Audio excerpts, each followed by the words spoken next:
25 বছর ধরে ঢাকায় সিনেমার জগতে আছেন শাকিব খান। গত 2 যুগ ধরে তিনি সেরা নায়ক, আর সেটা টাকার অঙ্কেও। পরিশ্রম, মেধা আর অভিনয় সবকিছু মিলিয়ে এখন শাকিব খান একটি পরিপূর্ণ প্যাকেজ। আর তাই তাকে পেতে নির্মাতাদের বেশ খরচ করতে হচ্ছে, কারণ শাকিব খান পরবর্তী সিনেমাগুলোর জন্য নেবেন পারিশ্রমিক 2 কোটি টাকা। শাকিবের প্রতিষ্ঠান এসকে ফিল্মস সূত্রে জানা যায়, শাকিব খান পরপর 2টি ব্লকবাস্টার সাফল্যের পর কাজে আরও বেশি মনোযোগী থাকতে চান, যেন পরবর্তী সিনেমাগুলোতেও সাফল্য আসে। এজন্য তিনি চান বড় আয়োজন আর বড় পরিসরে কাজ। সোহানুর রহমান সোহান পরিচালিত অনন্ত ভালোবাসা ছবিতে শাকিবের অভিষেক হয়। শুরু থেকে তার পারিশ্রমিক 1000 টাকাও ছিল। ক্যারিয়ারের শুরু থেকে নানা চড়াই উত্তর পেরিয়ে অবশেষে 7 বছরের মাথায় প্রথম ব্যবসা সফল ছবি উপহার দেন শাকিব খান। এরপর আর তাকে পিছনে ফিরে তাকাতে হয়নি।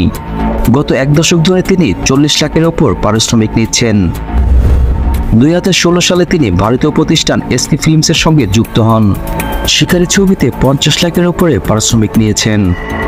কিন্তু হঠাৎ করে নাকাব সিনেমার মাধ্যমে তাদের প্রতিদ্বন্দ্বী প্রোডাকশন হাউস এসবিএফ এর ব্যানারে নাম লেখান শাকিব খান। নাকাব সিনেমার জন্য শাকিব পারিশ্রমিক পান 1 কোটি টাকা। এরপরও দেশি সিনেমায় পারিশ্রমিক নিয়েছেন তিনি 40 লাখের উপরে। কোটি টাকার অঙ্কটা আবার ফিরে আসে প্রিয়তমার মাধ্যমে। 2023 সালের ঈদুল আজহায় প্রিয়তমা সিনেমাটি ব্লকবাস্টার আর ব্যবসা সফল হওয়ার কারণে তিনি পারিশ্রমিক বাড়িয়েছেন বলে গুঞ্জন ওঠে।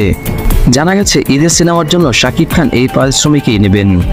আর গত কুরবানিতে মুক্তিপ্রাপ্ত তুফান সিনেমার পর জানা যায়, পারিশ্রমিক তো বটেই, সিনেমার লভ্যাংশ নেবেন তিনি।